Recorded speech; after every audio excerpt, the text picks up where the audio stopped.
الحمد لله الذي لا يخيب من أمله ولا يرد من سأله، ونسأله سبحانه وتعالى أن يجعلنا ممن إذا أنعم عليه شكر، وإذا ابتلي صبر، وإذا أذنب استغفر. وأشهد أن لا إله إلا الله وحده لا شريك له شهادة تنجينا يوم المحشر. وأشهد أن سيدنا محمدا عبده ورسوله سيد الخلائق والبشر.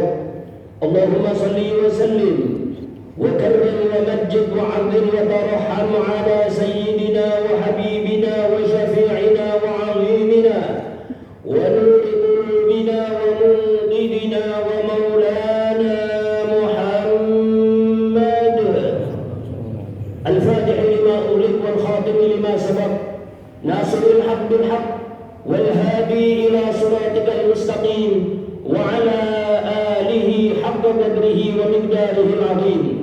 صلاة تفتح لنا بها أبواب الرضا والتيسير، وتغلق عنا بها أبواب الشر والتعصير، وتكون لنا بها وليا ونصير. أنت ولينا ومولانا، فنعم المولى ونعم النصير. أما بعد، فيا أيها الأحبة في الله، أوصيكم وإياي بتقوى الله وطاعته، ولا تموتن إلا وأنتم مسلمون. فقد قال الله سبحانه وتعالى في محكم تنزيله وبقوله يهتدي المهتدون، وصدق الله العظيم حيث قال: يا أيها الذين آمنوا اتقوا الله وقولوا قولا سديدا يصلح لكم أعمالكم ويغفر لكم ذنوبكم، ومن يطع الله ورسوله فقد فاز فوزا عظيما. Amma ba'du, ma'asyiral hadirin jamaah Jumat rahimakumullah. Tidak terasa hari ini kita sudah berada di hari yang ke-21 dari bulan Rajab. Di hari-hari inilah junjungan kita Nabi besar Muhammad sallallahu alaihi wa ala alihi wa sahbihi wa baraka wasallam sering kami membaca doa dan menganjurkan kita untuk terus berdoa, seperti dalam hadis yang diriwayatkan oleh Imam At-Tabarani dari sahabat Anas bin Malik radhiyallahu taala anhu wa arda. Sahabat Anas bin Malik sering merekam junjungan kita Nabi Muhammad sallallahu alaihi wasallam berdoa, Allahumma barik lana fi Rajab wa Sya'ban wa ballighna Ramadan. Ya Allah, berkahi kami di dalam bulan Rajab, berkahi kami di dalam bulan Sya'ban, dan sampaikan kami bisa masuk pada bulan Ramadan. Mudah-mudahan kita semua diberkahi oleh Allah Subhanahu wa taala. Umur kita diberkahi oleh Allah, rezeki kita rezeki yang barokah, anak-anak kita semua diberkahi oleh Allah. Kesehatan dan semua nikmat yang diberikan oleh Allah mudah-mudahan dibarengi dengan keberkahan di bulan Rajab ini, nyambung pada bulan Sya'ban, dan mudah-mudahan kita semua dihantarkan oleh Allah bisa masuk pada bulan Ramadan dalam keadaan sehat walafiat, istiqamah kita ibadah kepada Allah, sehingga mengantarkan kita semua menjadi orang-orang yang bahagia di dunia dan bahagia di akhirat. Amin ya rabbal alamin. Ma'asyiral hadirin jamaah Jumat rahimakumullah. Seorang sahabat yang bernama Tamim Ad-Dari mendengarkan Rasulullah sallallahu alaihi wasallam bersabda.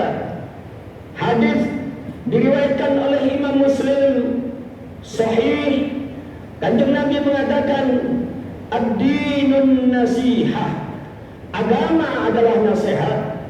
Qulna liman ya Rasulullah. Para sahabat bertanya, untuk siapa nasihat itu wahai Kanjeng Nabi? Qala lillah, yang pertama untuk Allah, kemudian wali rasulihi, dan untuk rasulnya, wali kitabihi, dan untuk kitabnya, wali a'immatil muslimin wa ammatihim, untuk para pemimpin-pemimpin orang-orang Islam dan orang-orang awam.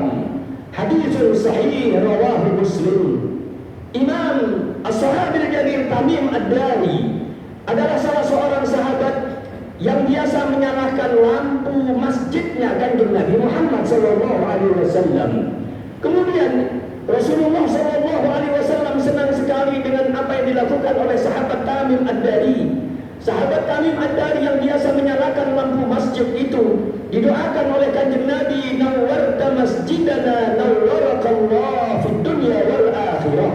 Engkau terangi masjidku, maka mudah-mudahan engkau akan diterangi oleh Allah di duniamu, di alam kuburmu, dan nanti di akhiratmu. Mudah-mudahan kita semua diterangi oleh Allah Subhanahu wa taala.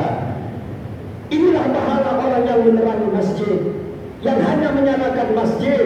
Bagaimana dengan mereka orang-orang yang membayar lampu masjid? Tentu pahalanya lebih besar lagi. Berapa banyak orang yang sholat, berapa banyak orang yang membaca Al-Quran, karena penerangan dari masjid itu, maka dialah orang yang pertama kali mendapatkan pahala di sisi Allah Subhanahu wa taala. Ma'asyiral hadirin jamaah Jumat rahimakumullah. Agama adalah nasihat. Nasihat yang paling utama adalah jika nasihat itu datangnya dari Al-Quran. Kemudian nasihat itu datangnya dari Kanjeng Nabi Muhammad sallallahu alaihi wasallam. Selanjutnya nasihat itu datangnya dari para aslafuna as-salihun, ulama-ulama, para salaf-salaf dan para pendahulu-pendahulu kita. Seseorang datang menghadap kepada Imam Hasan Al-Basri, Imamut Tabi'in ilman wa amalan. Imamnya orang-orang dari kalangan tabi'in secara ilmu dan amal.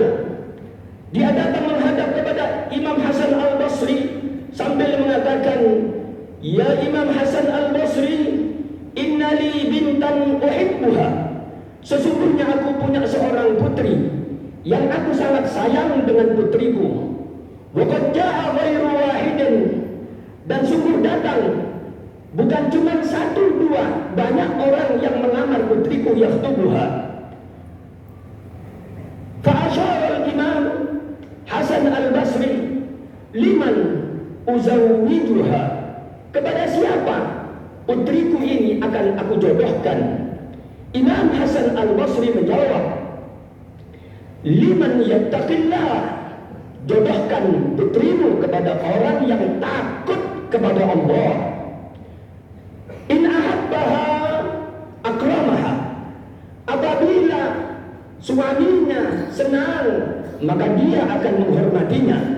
Wa in abghadaha lam yaghlimha, tapi kalau tidak senang, kalau ia benci, dia tidak akan melakukan kezaliman. Disebutkan di dalam kitab Syarh Sunnah lil Imam Al-Bawi juz 9 halaman 11. Ma'asyiral hadirin jamaah Jumat rahimakumullah. Nasihat yang datang dari Imam Hasan Al-Basri untuk calon kepala rumah tangga adalah liman yattaqillah, kepada orang yang takut kepada Allah. Karena orang yang takut kepada Allah tidak akan melakukan kezaliman jika dia tidak senang. Karena tolak ukurnya, tanggung jawabnya bukan hanya kepada manusia, tetapi tanggung jawabnya langsung kepada Allah Subhanahu wa taala. Ma'asyiral hadirin jamaah Jumat rahimakumullah. Di saat-saat seperti sekarang ini, kalau kepala rumah tangga saja dianjurkan harus takut kepada Allah, bagaimana dengan kepala negara? Maka isyarat dan nasihat daripada Imam Al-Hasan Al-Basri cukup untuk kita tarik kesimpulan. Ketika kita memilih seorang pemimpin, maka carilah mereka orang-orang yang takut kepada Allah Subhanahu wa taala. Karena orang yang takut kepada Allah tidak akan melakukan kezaliman. Karena orang yang takut kepada Allah, dia harus bertanggung jawab dulu kepada Allah sebelum dia bertanggung jawab kepada manusia biasa. Ma'asyiral hadirin jamaah Jumat rahimakumullah. Ketika pemimpin kita takut kepada Allah, maka ketika kita memilihnya, jika yang dikeluarkan adalah keputusan-keputusan yang berpihak kepada syariat agama Allah Subhanahu wa taala, tentunya kita akan mendapatkan pahala. Wa ta'awanu 'alal birri wat taqwa wa la ta'awanu 'alal ismi wal 'udwan. Tolong-menolonglah kalian, bantu-membantulah kalian di dalam urusan-urusan takwa, urusan-urusan iman dan takwa. Dan jangan sekali-sekali tolong menolong di dalam urusan-urusan permusuhan dan urusan-urusan yang tidak baik. Sebaliknya, masyarakat hadirin jemaah Jumat rahimakumullah, ketika kita memilih pemimpin yang dia tidak takut kepada Allah Subhanahu wa taala, tidak bertakwa kepada Allah Subhanahu wa taala, maka ketika dia mengeluarkan keputusan-keputusan yang mengandung unsur kedoliman, maka kita termasuk di antara orang yang akan mendapatkan bagian daripada dosa daripada keputusan pemimpin tersebut.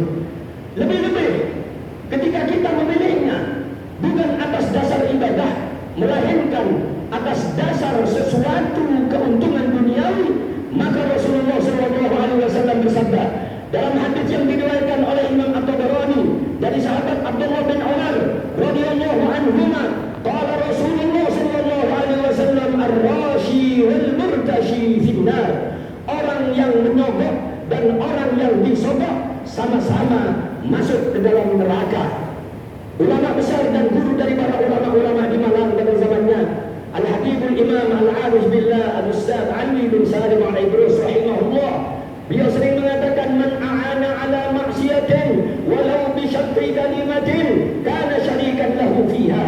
Barang siapa yang membantu di dalam urusan maksiat, di dalam urusan dosa, walaupun hanya dengan separuh kalimat saja, maka orang itu akan bersyirikat bersama-sama di dalam mendapatkan dosa di sisi Allah Subhanahu wa taala. Oleh karena itu, ma'asyiral hadirin jamaah Jumat rahimakumullah, di kesempatan yang mulia ini, mari kita niatkan di setiap langkah kita untuk kita niatkan beribadah kepada Allah Subhanahu wa taala.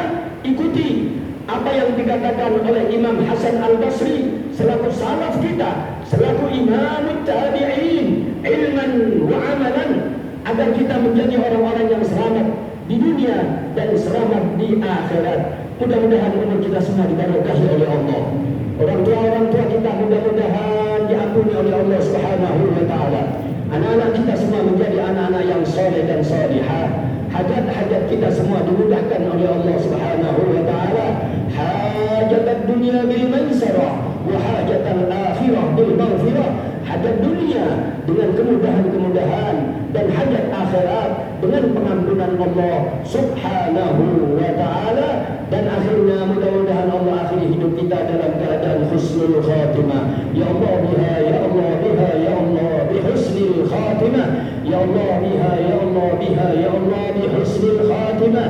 Ya Allah biha, ya Allah biha, ya Allah bi husnil khatimah.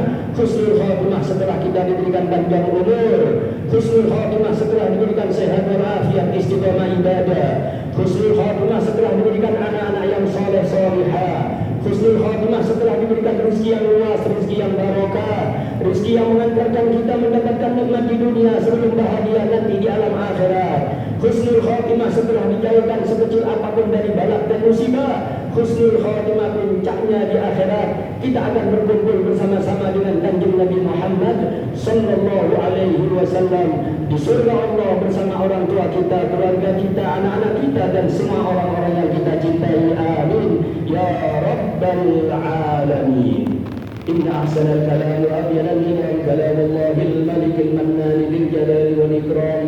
أعوذ بالله من الشيطان الرجيم. بسم الله الرحمن الرحيم.